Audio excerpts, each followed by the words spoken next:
Hi, everybody. So I hope that you are doing well. And this is going to be a quick live stream. I don't think it's going to take super long, but I'm just about to go on a weekend little trip to Cedar City for Utah Shakespeare Festival. And I really wanted to update everybody on everything that I've been seeing, kind of just to start fresh with that trip and not have especially theater that I'd seen and not updated. So that's the story. Also, I am just going to be making a call in to the movie show. So I'm not going to have those reviews that I've been doing this week, like I've been having.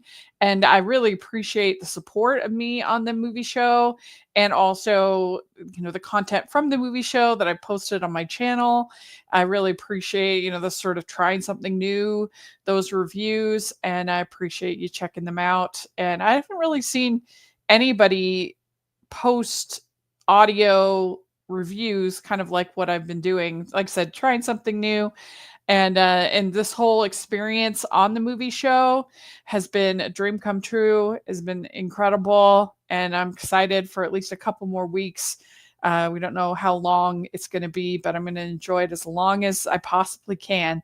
And so I really appreciate any support that you all have given me on the movie show social media, particularly their Facebook page, and also just personally the support that I've gotten and friendship and everything.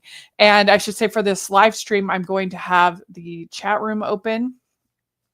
So if you want to do a super chat, that's available. And I would sure appreciate it so much. And also, if you have comments, questions that you want to share, I would certainly love to have those in the chat room.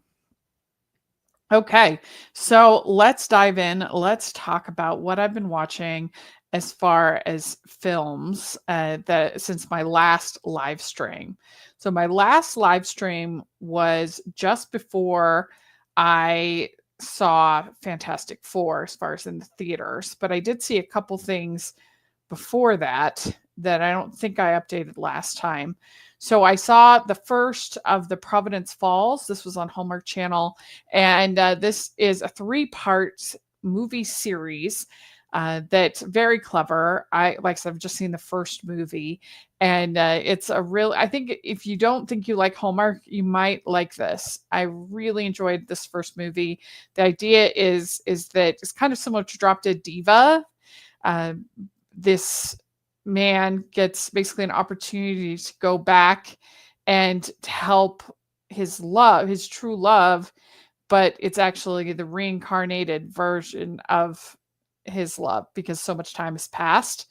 Anyway, it's very creative, and so you get to see like kind of the memories of what happened. Why did he get taken unexpectedly?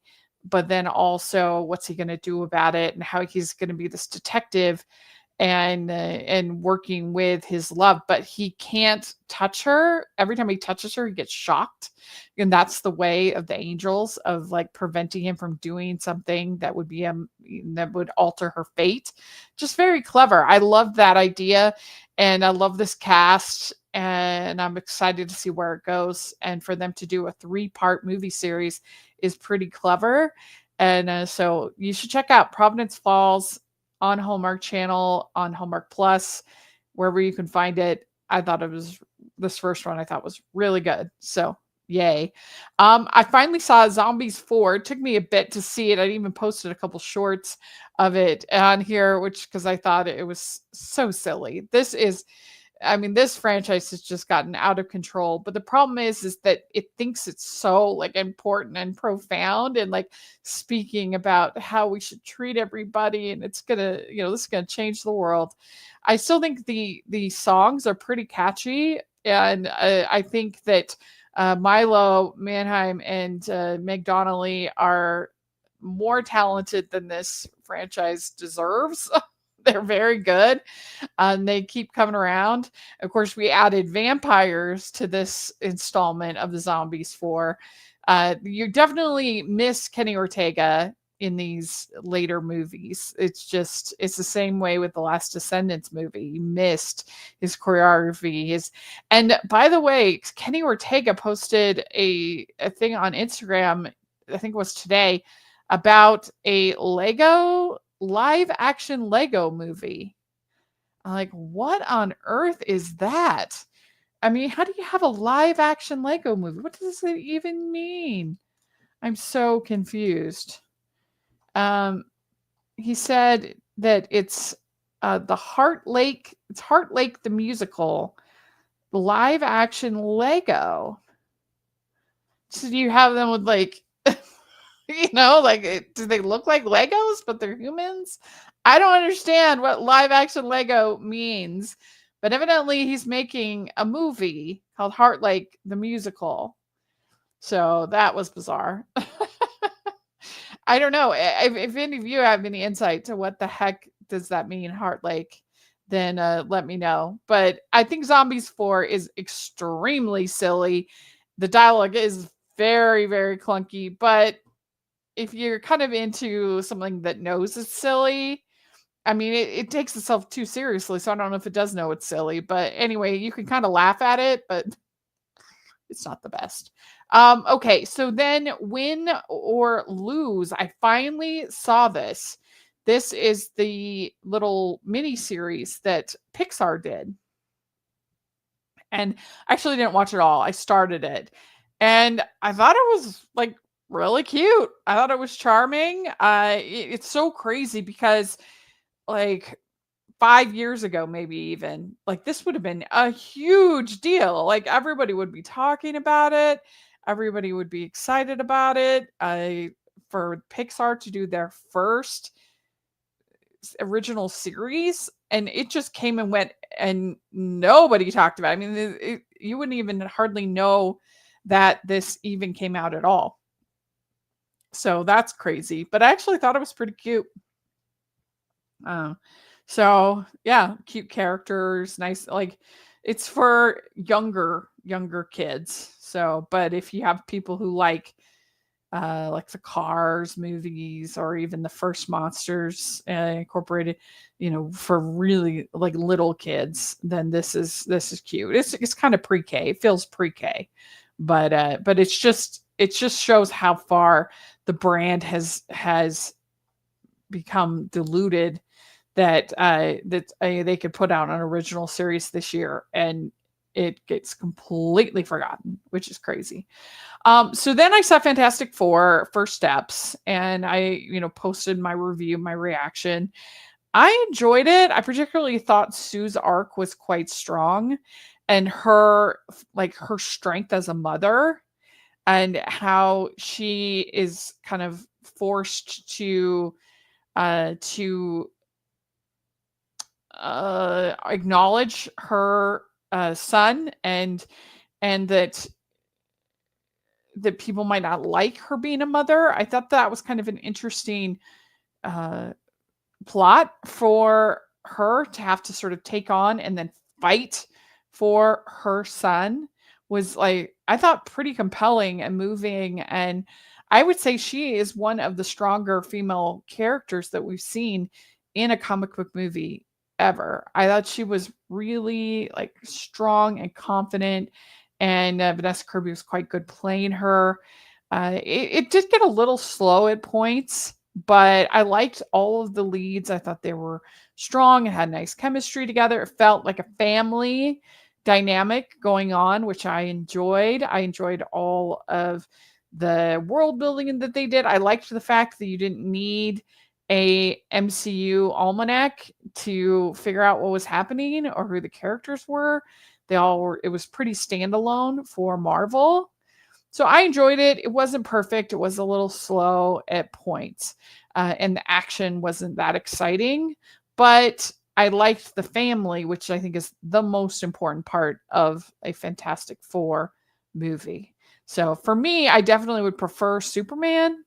That was more, it had those rom-com vibes, and it was just more sort of emotional. They created a character that I was really rooting for, an underdog. But I think that it's still a solid entry from Marvel with this Fantastic Four. So there we go. Okay, so then we have Happy Gilmore 2. So this movie, I think that it depends on what you're comparing it to. Do I think this is like an amazing comedy? No.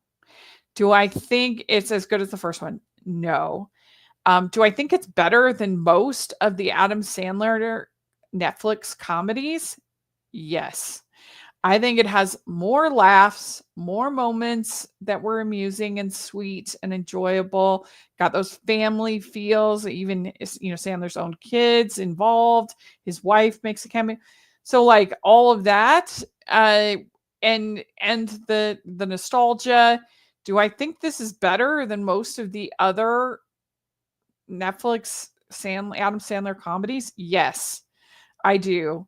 And so I think that most people that sit down to watch it are going to get what they want out of it, because I do think it's better than most of the other stuff that we've gotten, which you could say that's damning by faint praise. And I'm definitely grading on a curve. It's true.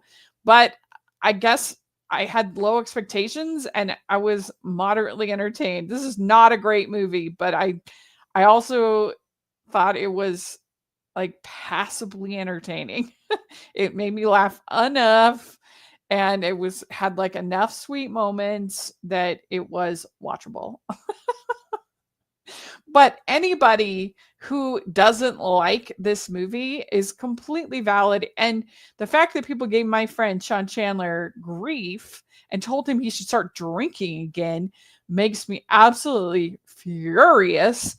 I cannot believe that anybody would say that to somebody in recovery.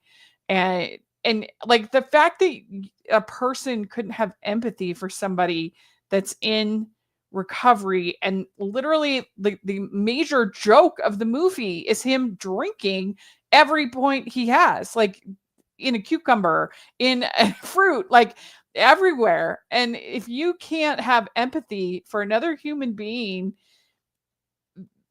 like that's just so sad. It's so sad. And I really appreciated that Cody Leach in his review, he talked about how people are just like, oh, you should just brush it off, you should just ignore it, it's just the internet. No, I don't think that you should. I think that we should use the little reach that we might have to say that sucks and that is horrible behavior. And I don't know. I get it that maybe giving it attention validates it, but like at a certain point, you have to say like that is wrong, and somebody should be allowed to not like Happy Gilmore too if they don't like it. So I don't know. That's all I have to say about that. Let's see. I haven't seen any of his Netflix films just because my family growing up didn't subscribe to the streaming service, so I missed out on a lot of those. I miss his theatrical films. Yeah, that's totally fair. Yeah. I mean, I guess at the very least, the non-Happy Madison films, like he has this new one coming out. I forget what it's called, but he has a new one. The people are saying there's going to be lots of Oscar buzz and stuff like that on this new film of his this fall. That and that those ones are actually, I think, legitimately good movies. But the ones he makes for Happy Madison that are for Netflix are just abysmal, and this is watchable. So there you go. What am I going to say? But it was kind of fun. So I had posted my review, and then I get an email saying, hey, we are this sports radio channel in Australia, and we'd love to have you on the show. This was literally, I got the email at 11:15, and then at they wanted it like 11:30 at night, and luckily I'm a night owl and I happened to get the email right then, so I was like, sure, hey, I'll come on. And so that was pretty fun. I posted it on the channel, so if you haven't listened to that, it's fun. Is my I you know And of course I was like, I know literally nothing about golf, like I so, but that was my debut on Australian radio for Happy Gilmore too. Okay, yeah, so the movie Jay Kelly, that's right. Yeah, yeah, so very cool. Okay, um, let's keep going. Um, then we have, The Naked Gun. So I actually got into the screening a little bit late. I was about 5 minutes late. And I even thought, like, should I even bother? Because I had gone to visit a friend in the hospital, and I ended up just taking longer than I thought to get back. And I was about 5 minutes late. And I'm like, this could be because most of these kind of movies are terrible. And just had seen this Happy Gilmore 2, and had kind of, even though I didn't mind it, I had a bit of a bad taste in my mouth, everything that happened with Sean. So I'm like, oh, do I really want to go through this again? But I was like, you know what, I'm gonna go. And so I went, and I'm so glad I did, because I laughed from beginning to end. I mean, almost every joke worked for me. I was literally like, I felt like I was just going to lose it at every minute. I mean, I get it if it doesn't work for you, like, it goes for it, and it's just so silly, because it's not like a movie that's gonna you can win you over by the plot. It's incredibly silly, but I laughed at almost every joke. In fact, I was laughing so hard, I missed jokes, and I want to see it again to catch all the jokes I didn't even catch the first time. So it was a huge surprise to me. And if you talk about, like, does the movie succeed in being what it's trying to be? This absolutely did. I was laughing my butt off. And it was so, the only thing that I think could hurt it, aside from the fact that people are used, like with Happy Gilmore 2, people are used to watching these movies at home, which is sad, but it's true. That could be part of it, but also the fact that a lot of the things that it's parodying are movies that aren't really made that much anymore. So I don't know if younger people will really laugh as much as I was laughing, because those film noir detective stories, those things, a lot of that kind of stuff isn't really made that much anymore. So I don't know if some of the jokes will be a little bit lost on people, but on young people. But I laughed a lot. I thought it was really funny, and Liam Neeson was hilarious. Pamela Anderson was hilarious, and so yeah, there's a whole Hallmark joke that was so funny, and I've seen tons of bad Hallmark parodies, but this was really good. And then there was a Sex in the City joke that really made me laugh, and I mean, almost every joke made me laugh. Like, really, I can't overstate that. Like, it just worked. I thought it was so funny. And what a pleasant surprise. What a pleasant surprise that was. Okay, so then we have She Rides Shotgun. What a contrast. Like, they couldn't be more different. And She Rides Shotgun. This is a gritty, kind of modern Western. Taron Egerton, he plays this ex-con who is on the run with his 11-year-old daughter. And there's the sheriff who's hunting them down. And it's kind of a cat and mouse kind of chase sort of thing. It's gritty, it's bloody. The girl is excellent. I think this is a good movie. It's worth your time. It is not going to be for everybody because it is pretty brutal. But they do a good job with Taron Egerton's character of keeping you sort of guessing about his character. Like, we think because he is the dad that he is a good person, but then there's moments where you're like, oh, I don't know if he's a good person. And the same thing with the sheriff. I think that both of them sort of morally ambivalent characters. And so that keeps you kind of guessing as the story goes of what's going to happen. And it's very well filmed, very well made. I think this is a solid little movie that you should check out. Let's see here. I think some jokes went over my head. I was hoping to laugh a lot since I like Liam. Your reasonings is probably why. I mean, the Buffy joke confused me too. Yeah, see? Yeah. That doesn't surprise me. And I wondered about that while I was watching it. But I think that maybe I'm like the perfect age for like 90% of the jokes. Like that it's like made for older millennials, especially. Like you said, the Buffy joke, Sex in the City, stuff like that. That would be particularly my age. So anyway. Okay, so then we have Together. This is a horror movie, and because I've been doing the movie show, I've been seeing more horror, which has been kind of fun. And I like getting out of my comfort zone. I like trying new things, and I'm gonna be on the show at least I think at least through for sure through August. I think into September. I'll keep you posted. But again, any support you can give me on their Facebook page, any support just in general to that, I really appreciate it, because this is like a dream come true for me to be on KSL Movie Show.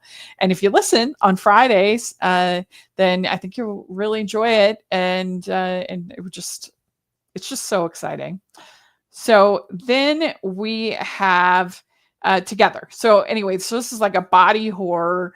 This couple, they go out to the woods and they're in this like secluded house, and they have they're not bonding, they're not getting along, and he's kind of moving for her. She's gotten this job. So there's like a little bit of resentment there. They're just not connecting. Well, all of a sudden, through various contrivances, they end up literally being physically like magnets drawn to each other. And so I thought it was pretty good. It's definitely makes you squirm. Like if you like kind of squirming, you're like, "Ah," then you'll enjoy Together. It's of course it's ridiculous, and it's not like scary because it's so absurd. Like to me, like the movies that are scary are the ones that like I can imagine this happening to me. That's scary to me. But if it's like a fantasy, if it's fake, if I can sort of separate my own experience from what I'm seeing, then it's not really that scary to me. Like I think, for instance, in I Know What You Did Last Summer. So I watched the old one, the original, and that whole scene when Sarah Michelle Gellar's character is getting chased. There's this long Helen, I think is her name. Helen is getting chased and she's constantly kind of looking back, and there's this long segment where there's constantly a fear of somebody following her and what's happening. And I think that is much scarier to me than anything in Together, because it that feels real. Like someone could potentially be chasing me, like someone could be following me. Like that's scary to me. Whereas I think something like this isn't scary. It's gross and it's kind of fun, but it's not scary, in my opinion. So I don't know how other people feel. So,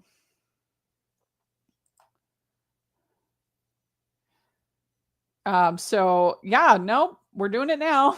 So I hope you enjoy it. Okay.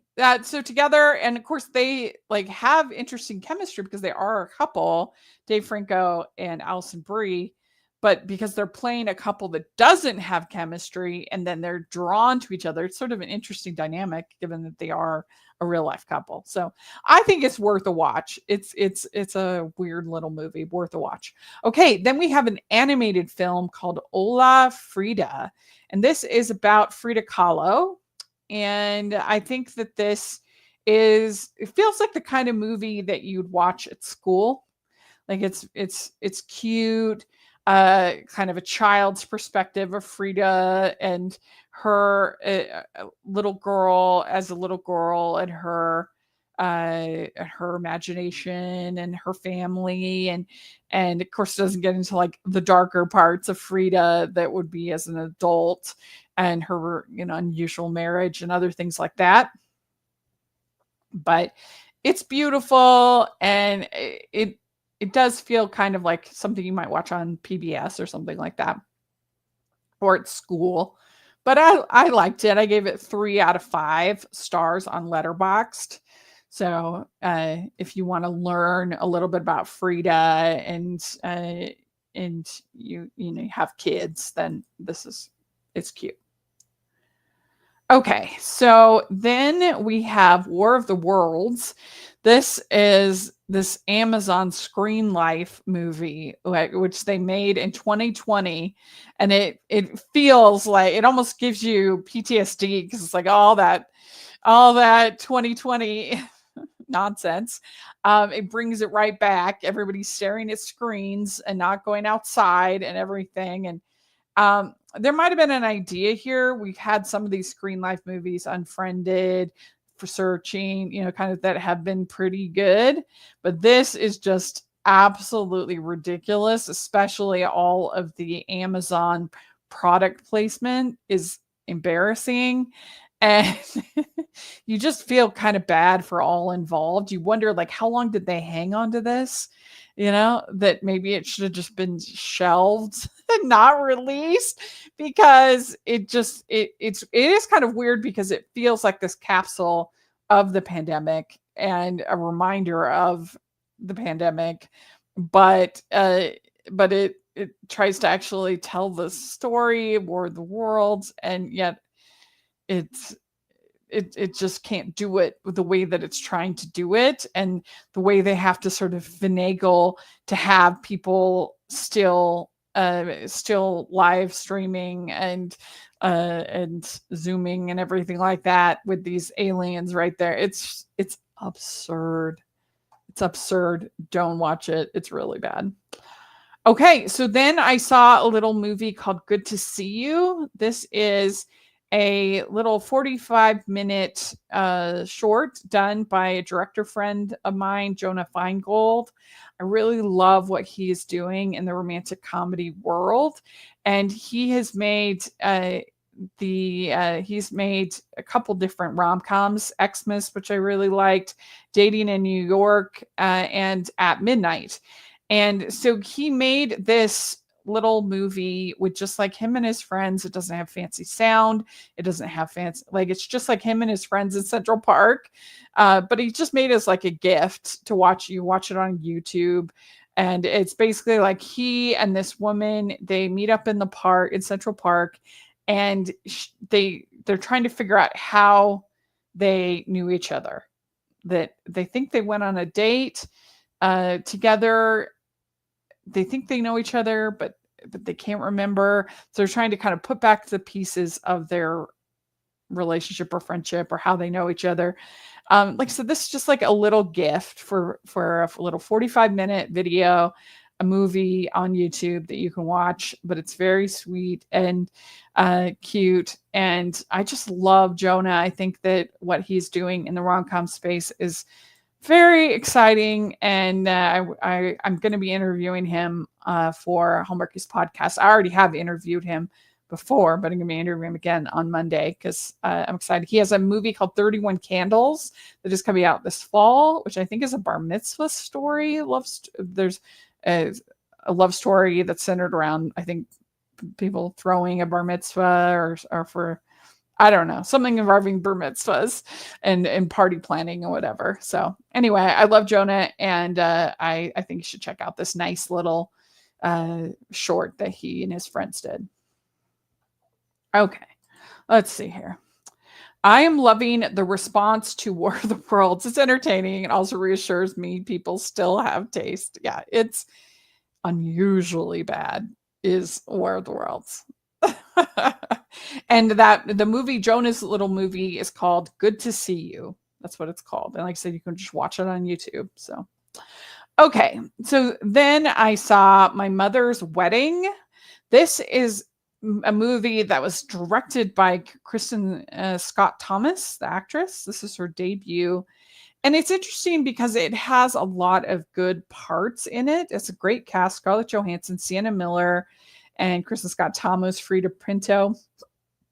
And it's about these three sisters. Their mother is getting remarried, and they're forced to kind of dig up all of those old grudges and old problems and their various relationships. And it just all feels really phony and really, you're just not invested in what is happening. It feels, I said in my review, it feels like 7 movies all crammed together. And I think because it doesn't really focus on one character, that you're sort of following their story. It tries to tell like all of these stories, and there's parts that are really silly and kind of supposed to be madcap comedy, and then there's parts that are supposed to be really intense and emotional. So it just feels like a bunch of ideas all kind of meshed together.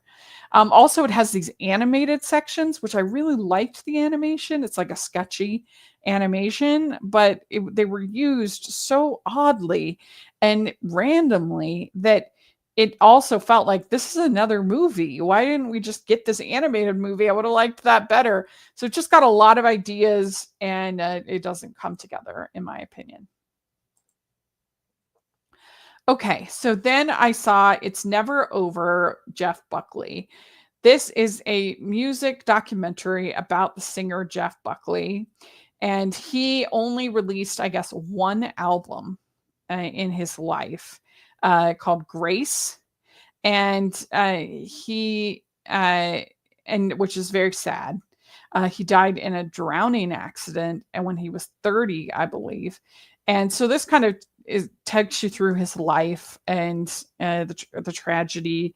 The people who knew him, they got to see him perform. Of course, he has like an iconic Hallelujah song, which I was grateful they didn't play that many times, because that song is just overplayed. And so I was glad. There was really they only had it, I think, twice, not too much. But I'm not that much of a music person, unless it's a show tunes or a part of a movie. If it's not part of theater or film, then I probably don't know that much about it. I'm not that up to date, and so it's not really like necessarily for me. But I think this does like a good job of getting you to know Jeff Buckley and hear his story.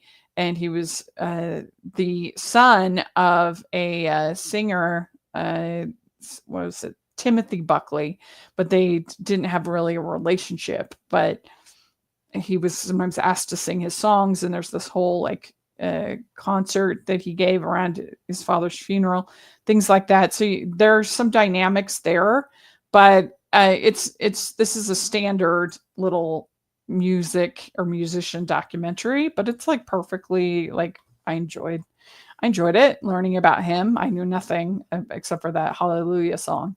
So if you're a fan of Jeff Buckley, you should watch it. It does a good job.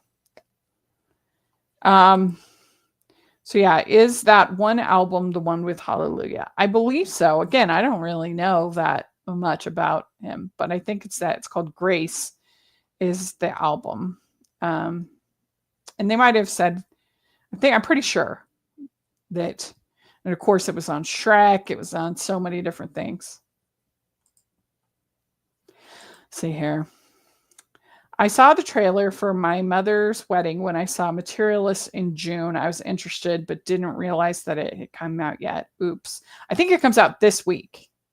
So I had to watch it for the movie show. So, okay. Then I saw Sketch, and that came out this week. And this is a really cute, very interesting little indie movie for kids. It's a very effective little family film about a little girl who is always drawing her feelings, and she's lost her mother, and so she draws these kind of monsters that symbolize her grief and her loss and her frustration. Well, one day they find this magic pond, and the magic pond makes for these drawings of hers come alive. And I think the way that they visualized those drawings was very, very clever. And it looked like a kid's drawing, but it was like a creature, and on a nothing budget. How they were able to make these visual effects work was very impressive and creative. And it felt like this is a drawing of a little girl. And if you think about the difference between this and like Harold and the Purple Crayon, which isn't even about a little Harold, like Harold's an old man. Like that movie was so boring and had no it didn't feel like there was no sense of wonder, childlike wonder, whereas there is with this. And it definitely dives into some pretty deep themes of grief and loss, and how different people, especially children, cope with it, how they respond. And Tony Hale from Arrested Development, he is the dad in this, and it's a serious performance serious role, but he's very good, I thought. This is just a moving family film. It made me tear up by the end. It's creative, it's exciting, it's it's just a sweet little movie. So I would definitely recommend checking out Sketch. It's a good one. Let's see here. Random question. If you were to do a Jane Austen film, who would you cast? Which book would it be? And how would you make your adaptation stand out? So I would actually, I don't know about the casting. I have to think a little bit more about that. But I think it's kind of insane that we have only gotten one version of Northanger Abbey.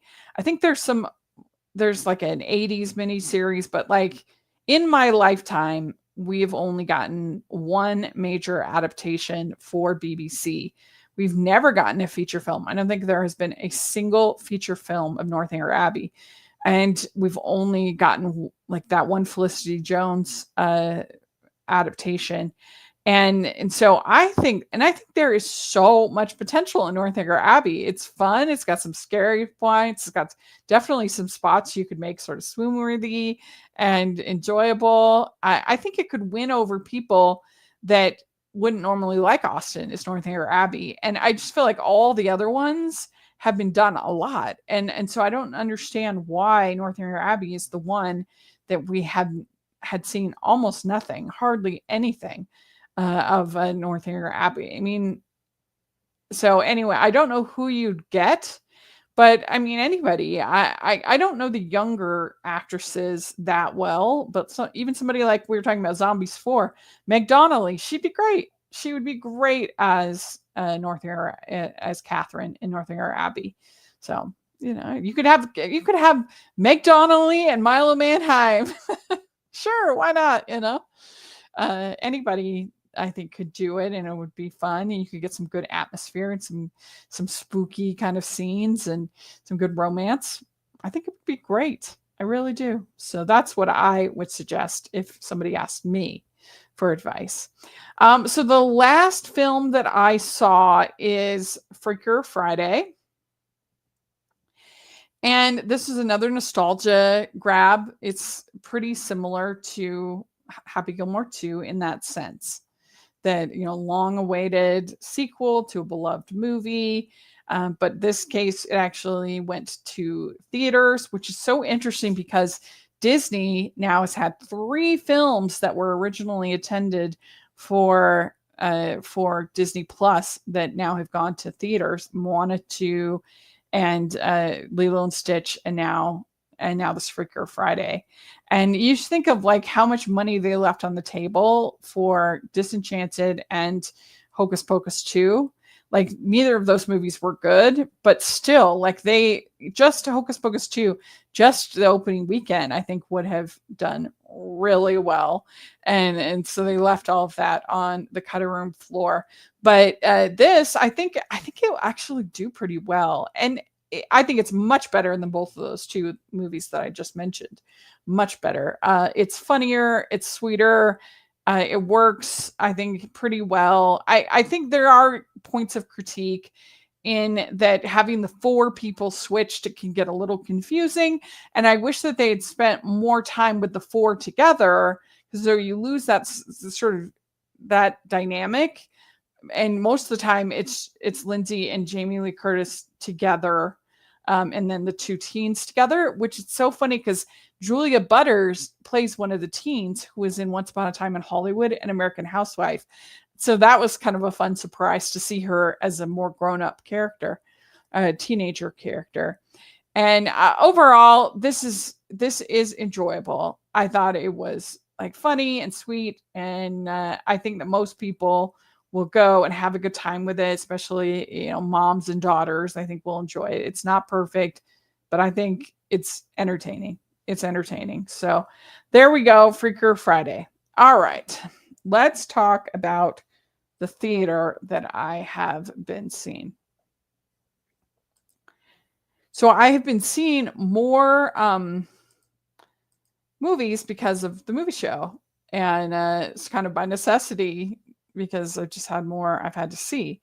And I wouldn't be surprised if that kind of continues into the fall, that I don't see as much theater as I was seeing, but I still see a lot. It's just, it might be more like one or two a week, which is still a lot. But there's different seasons in life for everything, right? Okay, so I saw Footloose Junior.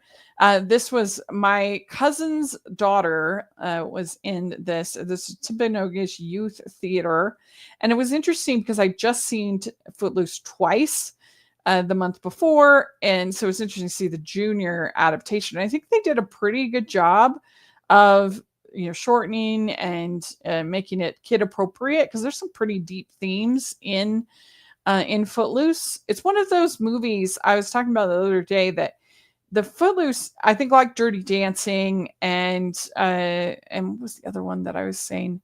Like Say Anything. Some of these movies from the 80s are sort of, they have more of a bubblegum reputation than I think they actually deserve. Like they're like, Footloose takes on some weighty themes, and it tries to talk about things in a mature way. And so does Dirty Dancing. I mean, it has this kind of light, fluffy reputation, but if you really think about it, there's abortion, there's losing your virginity, there's coming of age, there's a lot of things happening within that movie. And so I think that Footloose is the same way. And you're dealing with themes of faith and loss and censorship and things like that. But they, I think, did a pretty good job of taking that and making it for teens, for the junior version, making it a lot shorter. And it was fun to get to see it with my cousin's daughter. She had an ensemble part. But the other thing that's nice about the Footloose adaptation, Broadway adaptation, is they got almost every song in that movie, which sometimes, like in Pretty Woman, the Pretty Woman musical, they don't have Pretty Woman, which is insane. Like, you shouldn't even make, like, that should have just been a deal breaker, right? You can't not have the Pretty Woman song in Pretty Woman the musical. Insane. But this one, they actually got almost every song, so that's nice. Let's see here. Okay. I might eventually check out the original Freaky Friday, though I doubt I'll love it enough to watch a sequel. As for Hocus Pocus, I've never understood the first or second film's popularity. Yeah, I mean, I agree with you about Hocus Pocus. This is actually the fifth Freaky Friday movie, if you can believe it. So the original was from 1976.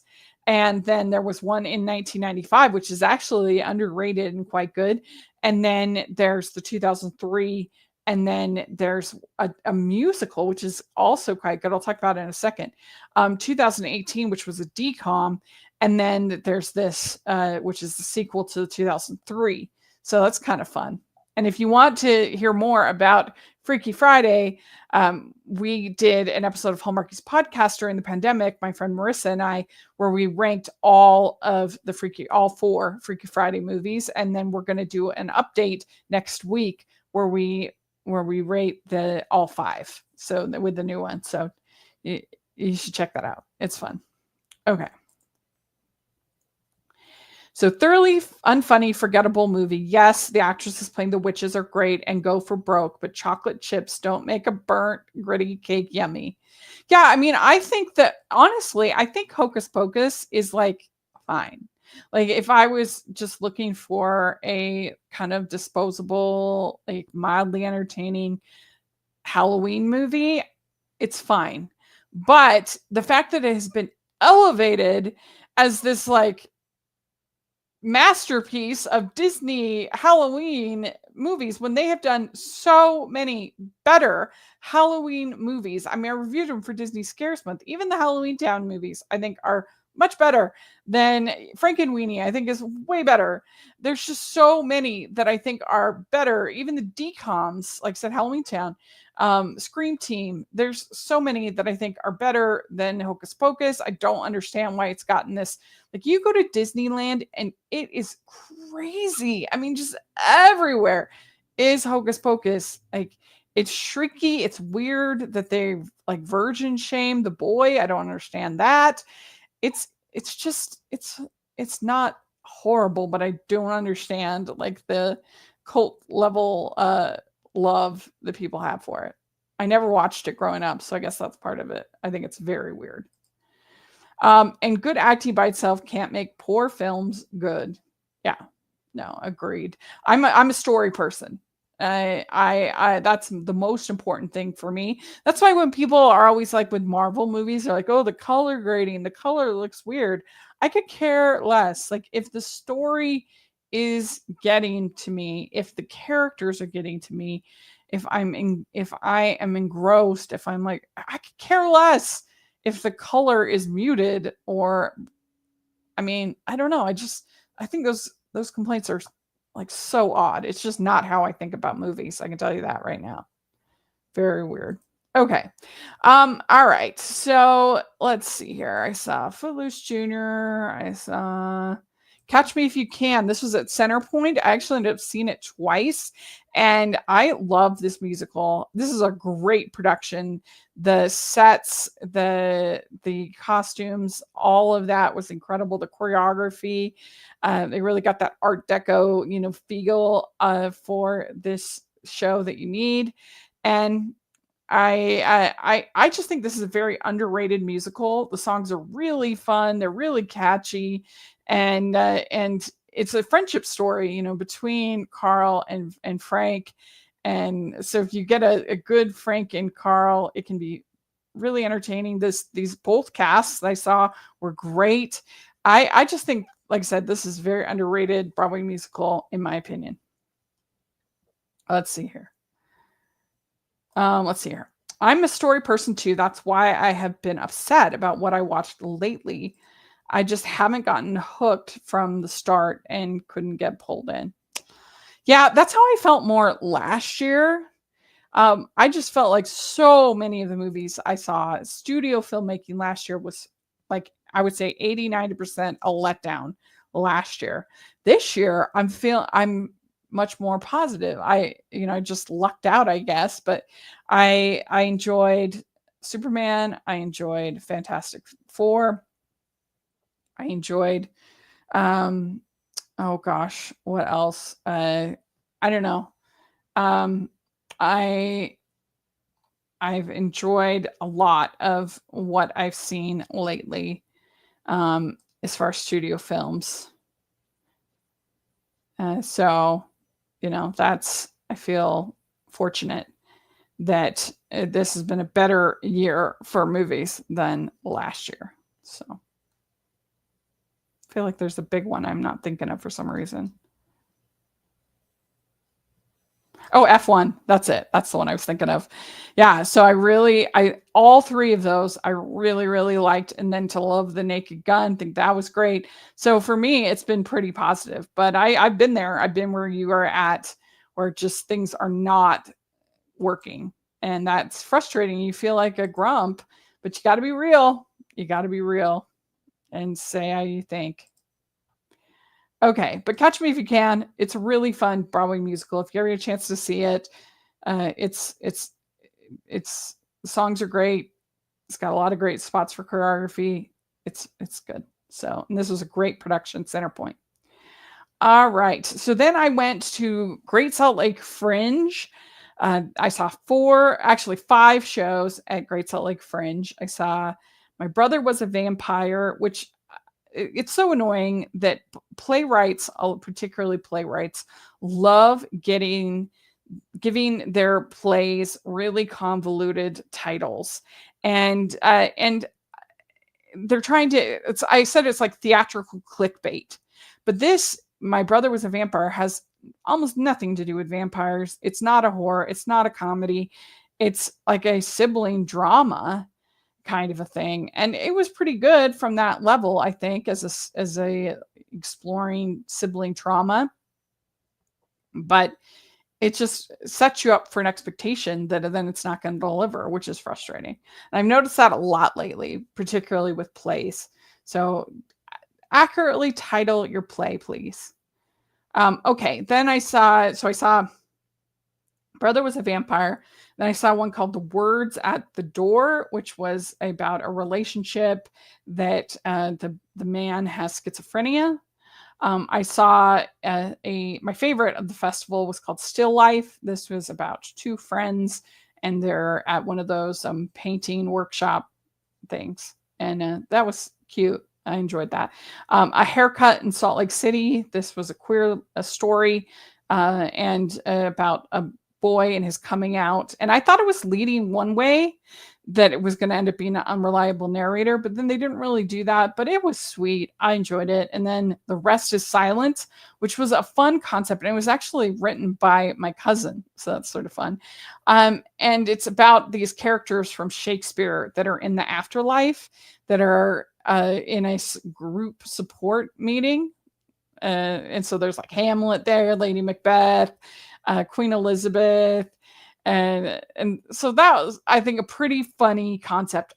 They switch and have whole new characters for the second act, and I don't think they needed to do that. I think we could just stayed with the same characters, but it was fun. Romeo is in it, so that was a good idea, I thought.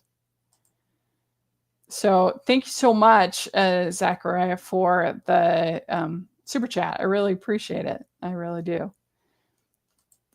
Okay, so then we have new Zootopia 2 trailer was great. Even that goat trailer, also Bad Guys 2 was awesome. Yeah. I loved that Zootopia trailer. I thought it was hilarious. That whole group therapy thing. Maybe that's just my thing, is group therapy. I just think it's really funny. I don't know. I thought that was really good. I liked it even better than the sloth trailer, which was so iconic, for Zootopia.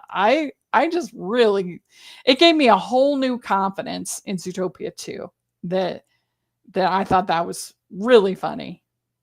Okay, let's see here.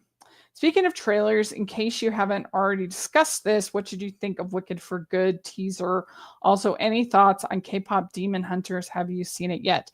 Yes, I have seen K-pop. I think I have a review of it. I had, if you can check, I didn't. It wasn't an out of theater reaction, but it was a post watch reaction on the channel to K-pop Demon Hunters. I loved it. I thought it was so fun, so much energy. I loved the animation. I loved the music. It kind of was just like all the things that I love. I love that style of animation. I love that kind of music. I mean, I don't know K-pop at all, but I loved the music in it. And it, what's interesting is that I actually felt like this could be, like, if they had a little more creativity, it had all of the elements, if you think about it, of 2016 Ghostbusters, but this is how it's done right. I didn't hate that Ghostbusters as much as others, but you think about it, it's about a bunch of women who are kind of high energy and fun, who are fighting like demons, which is basically ghosts, and so, and their sort of shenanigans, but it adds the layer of music to it, and so yeah, it's great. I absolutely love K-pop Demon Hunters. It's my favorite animated film still of this year. Are you big into Oscars awards season? Not really. I mean, I don't mind it. I mean, there's oftentimes a lot of good movies, but also a lot of times a lot of underwhelming movies, especially some years. I mean, I remember going through, and that's why Puss in Boots: The Last Wish was so impactful to me. I mean, I think it's a great film, but going through all of those screeners that year and just being underwhelmed. I wasn't as into everywhere all at once as, I mean, I thought it was fine, but I didn't love it. And just so many of the Oscar movies that year were underwhelming to me, or just okay. And so then I put on Puss in Boots: Last Wish. I think it's going to be like not good. And it was so good. It was such an incredible surprise to me that definitely kind of added, because it can be rough when you're watching those Oscar bait movies and you just get one after another that is underwhelming, or just forgettable, not that great. But sometimes there are some real, obviously they're the Oscar contenders, so they're going to be some pretty good ones. But like last year I saw Amelia Perez, and in here, the Robert Zemeckis movie on the same day. And so days like that can be rough, really rough. But I mean, I'm not as into like predicting and what's going to be happening. And I don't get into it as much as some people get into it. But, there are some good movies that you see. And I'm very excited. I'm going to be going to Toronto International Film Festival this year. I've gotten accepted before, but I had lost my job. And so I couldn't go the year I was in. So this year I am going, and I'm really excited. It's going to be fun. And I have to go on this super cheap. So if any of you are considering becoming patrons, the perks for patrons are really good. We have a super fun patron watch along this month. Michelle Arglis, the actress, we're going to be watching her movie Record Breaking Christmas. And even if you don't love Hallmark movies, like, it's interesting to find out how things are made and what the process is. And you get to do that at any level that gets to be part of these experiences.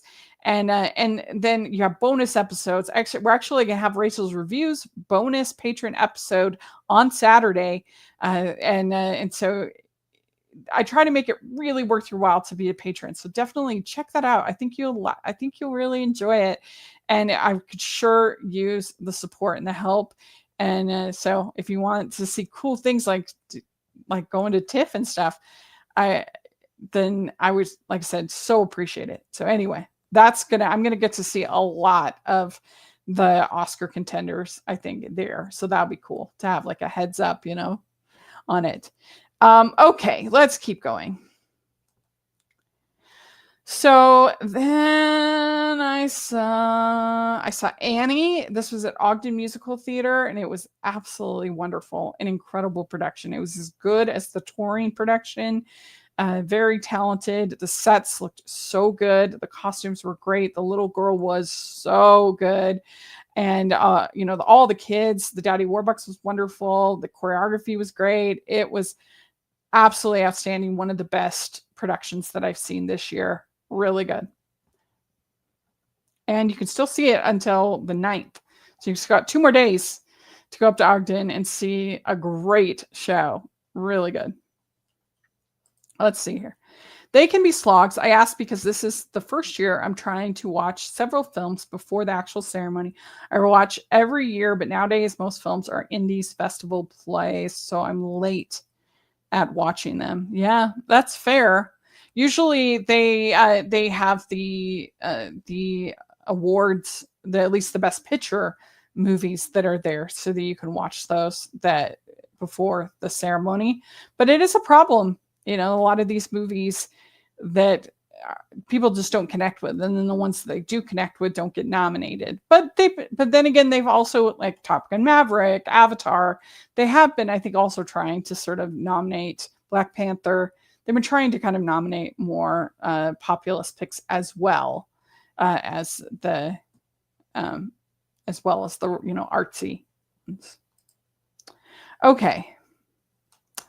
Then, I forgot in my movie section to talk about, I went to the D23, a Goofy movie fan celebration. This was the 30th anniversary, and it was really fun. I didn't know if it was going to be worth it, but it was a very well done event. There was a host, and she had all different kinds of, you got a bag of different props and glow sticks and stuff. And people came up to the front of the theater, and everybody's dancing, and you were supposed to cheer out when like Pete said something, or when Powerline, or when he talked about Roxanne, everybody said, ooh.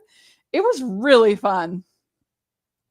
And it made me realize that I think that Disney should consider doing a Powerline show at the Hyperion at Disneyland. I think it would do so well, and people would love it. And I don't know, it just has such a following. I mean, my theater was completely packed. There were people in cosplay. Everybody was cheering. It was very fun. And I love that movie so much. So that was a blast. Okay. So then we have Shrek the musical. I saw this at San Diego Arts Guild. I think that this is another underrated little musical, Broadway musical. I think the songs are good. I think it is really funny. And so if you ever get a chance to see it, it's Lord Farquaad especially is hilarious in it. They do a great job with it. And so yeah, it's way better than I thought it was going to be. That's for sure. Okay, so then I saw Freaky Friday, and this is a Broadway musical that they then based the DCOM from 2018 on.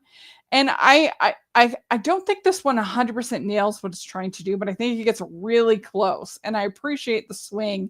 And I wish that Disney did more of these sort of original musicals versus taking their already existing musical films and turning them into Broadway musicals. I kind of like this idea. Let's go through their live action films and turn them into Broadway musicals. I would like that much better than than most of their other Broadway musicals. I mean, there are some that are good, like Lion King and Beauty and the Beast, but not that much. Usually they're terrible. But this is interesting. There's a couple things that don't quite work for me. Parents Lie being the biggest one, because I feel like it's just too mean for that teenage character to do that to her little brother. It's not like he's an older brother. He's like a little brother, and so it's too much. But it is an interesting show, and it's a great one for community theater because it's mostly female characters, mostly girls. So let's see here. There's always lots of deserving possibilities. Plus, again, it's all subjective. There is no one agreed upon metric by which to judge a performance or film. So that's just my hot take. Yeah. Like, I don't really like Dune. Do I think it's a bad movie? No, it's just not for me. I think it's really boring and I don't like the story. So, and other people, it's a masterpiece and I understand why. So we all have our tastes and bias, and all we can do is be honest with those around us. Okay. I loved hearing all that you saw. That's good variety, Rachel. Thank you. I appreciate that. Okay, a couple. I think that's okay. So then I saw the last one is I saw Daddy Long Legs tonight, actually, and I love Daddy Long Legs. This is at Center Point. This is in their second stage. I absolutely love this show. It's one of my all-time favorites. It's just two people, but it's their love story, and it folds out over letters, and it's just so well written. The songs are so good. And I have an over on Onstage Blog. I have an interview with the composer Paul Gordon, talking about his whole process and everything. So that was really cool. And I just absolutely love this show. These two were so good. They had such good chemistry together. They built their characters so well. And so if you ever get a chance to see Daddy Long Legs, I highly recommend it. It is great. If you don't get a chance to see it, if you have Broadway HD, there is a pro shot of Daddy Long Legs. And so that's neat to see. And I just love that show. It's one of my favorites. So there we go. That is all that I saw on stage and screen since my last live stream. So thank you to those who are watching. I really appreciate it. And for your support and all the support over for me being on KSL Movie Show. I really appreciate that so much. Like I said, I've been trying some new things with the audio reviews, and I appreciate that support. And of course, I've got podcasts and other things coming out that I hope you'll enjoy. And it's just a busy, exciting time for me. And I'm grateful for every opportunity. And I'm excited to be going to the Shakespeare Festival this weekend. My friend Jax, she's going to be there. And so we're spending a little weekend together. It's going to be so fun. So all that's coming up. You're going to make sure you're following me on the social media. I do out of theater reactions to every single play and movie that I see. So if you want to make sure that you're following me over on social media. And then I do post a lot of them, all the movies and some of the plays on my YouTube as well. So definitely make sure you're following me there. Make sure you're following the Hallmarkies podcast. Lots of good stuff going on there as well. We did an episode on Back to the Future at Hallmarkies podcast today with Ryan Cam. So if you were a fan of my podcast with Ryan, Hidden Gems, check out Hallmarkies podcast today, because there's a whole episode with the two of us talking about Back to the Future. So that's a bonus episode. It's a lot of fun. Anyway, lots of fun stuff going on. And said, good night, Rachel. I'm off to dear old bed. I hope you are as well. Insomnia permitting. Thank you for the reviews. Cheers. Yes. Thank you so much. And we'll talk to y'all later. Bye.